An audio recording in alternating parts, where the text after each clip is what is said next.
Hi guys, what's going on, and welcome back to another episode of Conqueror's Blade. So you join me actually in my hotel room today. So I'm going to be off skiing very shortly, and I'm trying to get a video done before I go. We've actually got something to watch while I'm not here. So yeah, the sound is not really coming out all that great. You'll have to bear with the slightly cronky sound that we've got on this video. But I actually wanted to revisit the Namkhan Archers. I've been told by quite a few different people that Namkhans are currently one of the best archers in the game, and when I last took a look at them right back at the start of the Season 2 update, I thought they were decent, but I didn't think they were amazing. And I think it was kind of about time I revisited them to see if that's still the case, or see how I feel about them. I think the problem I've always had with them is my opinion of archer units is always so overshadowed by prefecture archers. So while they're not all that great now because they've undergone quite a series of nerfs sort of over the past 2 or 3 months forwards, they used to be really the most powerful archer unit in the game for quite a long way. They were frankly quite overpowered. But you know, you could easily get 100 kill plus games with them, and that not be that unusual because they had the damage capacity and just an insane rate of fire, which meant they could just lay down so many arrows so quickly and just so much damage. And I think I kind of use them to compare to all other archers, even though that's not a very good example because one, they're no longer as strong as that as they are currently in the game, but also I think it's a bit of an unfair representation because it's just a too high a bar to be set. And so I always kind of find these Namkhans a little bit disappointing, and that still holds true even now I've got them elited.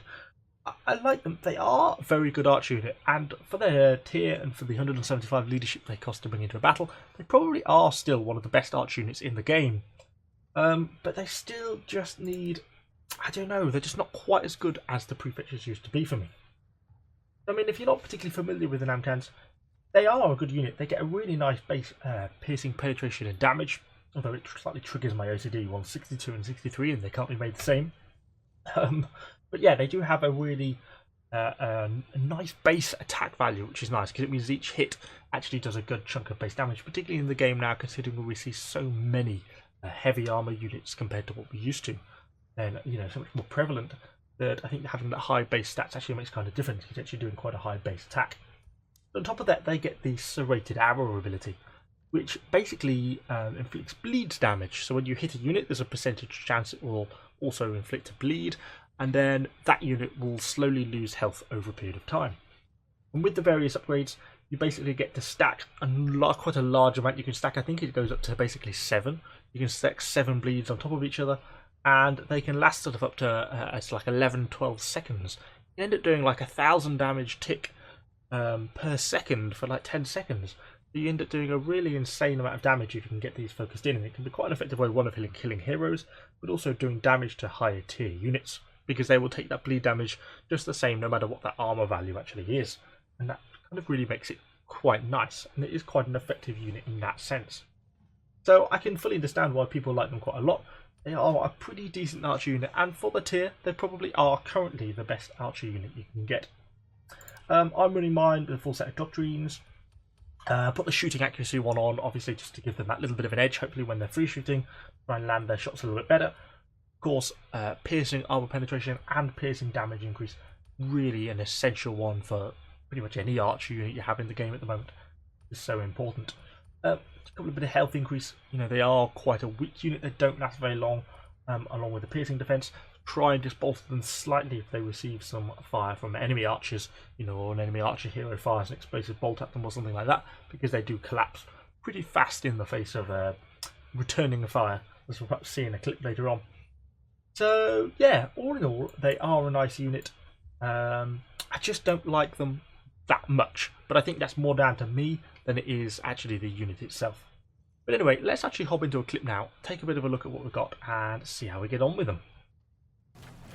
So, for the first clip, we are into a siege battle. I've got my archers already positioned on the walls. You can see the shots flying in now. They're pretty accurate, and they pretty much clear those units of pikemen, just sort of pushing up the walls pretty quickly, and I was pretty pleased with that. I mean, against like an unshielded unit like Piper like that, they're always going to do really well because the lack of shields means they pretty much hit every single time. They're fairly accurate, this unit, particularly once you throw that 10% accuracy doctrine on them as well, makes them even nicer, and they end up doing pretty well. So at this point I was thinking, what do I want to do now? I want to get them in a position where they can continue to fire. I'm thinking there's quite a bit of stuff pushing down the bottom, looking like they're coming through that gate. I've still got to be a bit careful. They're not that good, you know. If I come against a couple of units come rushing through the gate, I don't want to get caught off guard. But I noticed we've also got some guns here, some muskets. I think between us and my hero delaying, I wasn't too worried. And in the end, it looks like we get a couple of heroes messing around at the gate. And actually, the enemy were pretty nervous about coming out the gateway. So they kind of stay in this gateway for a while, which, considering the cavalry fast approaching, that may have been an error for them.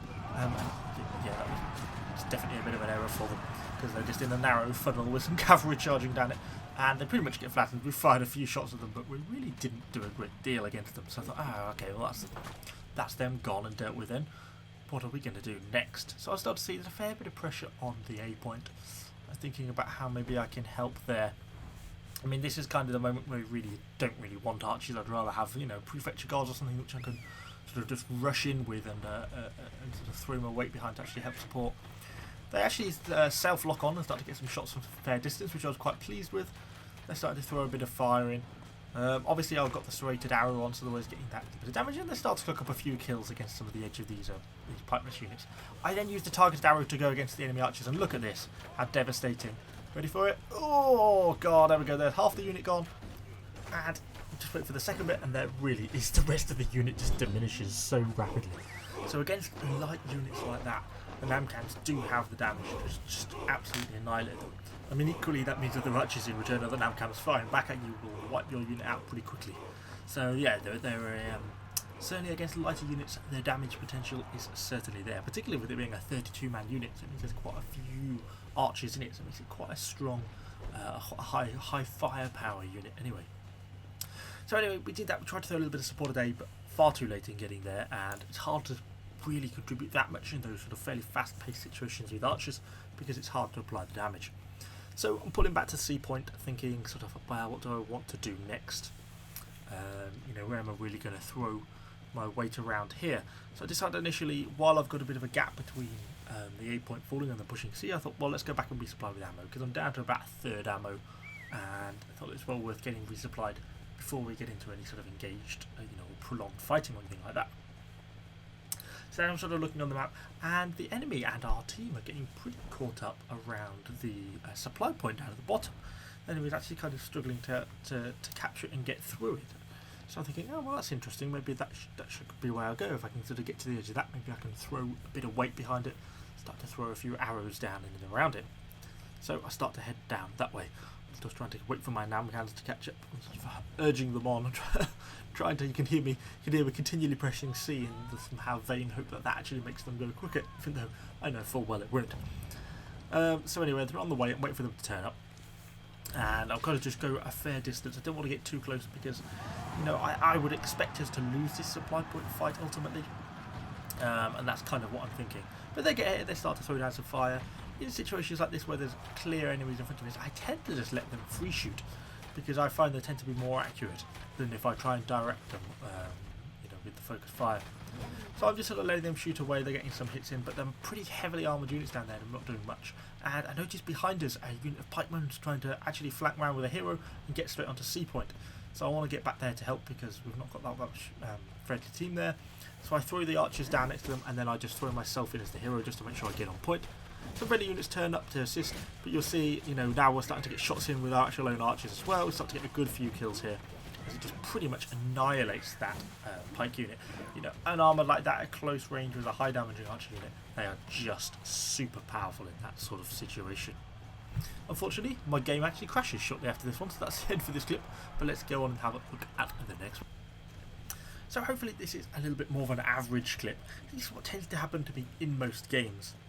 So I was just died defending the B point, but I come back to life, spawned in with my Namkhans. I got a little bit damaged earlier on in the battle, but there's still a pretty decent unit, you know, well worth having in this fight. And I'm just sort of thinking about, you know, positioning around the back so I can throw some support in on the main cap point, which is fine. I think it's a perfectly legitimate strategy. They're not really pushing all that hard. They're not that long since captured B by this point, so I'm sort of thinking, oh well, how can I assist? And we start to get some stuff coming, and they start to throw down some fire. It's quite effective, you know. They get some kills, they do us a bit of damage, you know. but it's not amazing, is it? And I find, for me, it doesn't really suit my playstyle all that well. I know it's kind of good to sit there and they can keep bringing sort of that fire in, and they apply that damage quite nicely over time, so I guess the longer you keep them alive, the more effective they are becoming, so that it makes them worthwhile. But I think while I find myself stood at the back with them quite often, micromanaging them, adjusting them, slightly trying to avoid trebs, etc, etc, and I think a lot of other people do that, and you know, I think when you weigh how useful actually are you being, so I think in the end I get bored and just go down and just get stuck in as my hero and leave them up there. And actually they do a reasonable job. They get to like 45 kills or something in the end. So they do kept that fire in coming, and it does make them well worthwhile. It's just that, at least for me, I think they're just sort of average compared to other units. They're not very game changing. I'd much rather bring a unit of cav or a good melee unit of spear sergeants and get stuck into the fighting and try and turn that tide more distinctly. I get targeted and boxed in here. I get pushed down this narrow corridor and then get swamped by cav. So I can't actually, I cannot escape at all. Get cut down and killed. I think I might have been slightly targeted there. But the archers keep firing, they keep on going on. So yes, they are a very good archer unit. I think that probably is true when people say they're the best archer unit for their tier at the moment in the game. Just for me, because they're not quite as decisive, they're like the prefecture archers where you had that really rapid firepower for a short period under your control, and that enabled you to sort of exercise the damage you want, sort of when you want it. And yeah, for me, not all that fun. I don't really like them.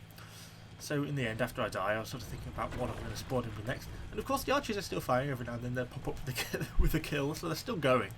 And in that sense they are really good, but in the end you'll see I end up spawning in with Imperial Pike Guard. Partly because at the moment they're broken and massively overpowered, but also because it's just more fun for me. So I think in the end it sort of boils down to depending on your playstyle. If you're looking for a very good sort of mid-tier, mid-leadership cost archer unit, I think these guys do fit the bill pretty perfectly. They are a very good unit, but for me, I don't know. I just can't seem to quite bring myself to enjoy them quite like I did with the prefecture archers. So yeah, that's really my opinion on them. Hopefully that's kind of vaguely interesting. It's a bit of a ramshackle video, this one, because I'm trying to do it on a laptop in a hotel room. It's like 7 o'clock at night, the day before flight, so it's not exactly ideal recording conditions. But yeah, I'll be back on Wednesday, so hopefully normal production shall resume sort of Thursday, Friday, something like that. So we'll be back into the swing of things. But anyway, hopefully you've enjoyed this video. If you haven't, do let me know what you think in the comments down below. Of course, subscribe to the channel for a load more Conqueror Blade content, and I shall see you guys all on the next video.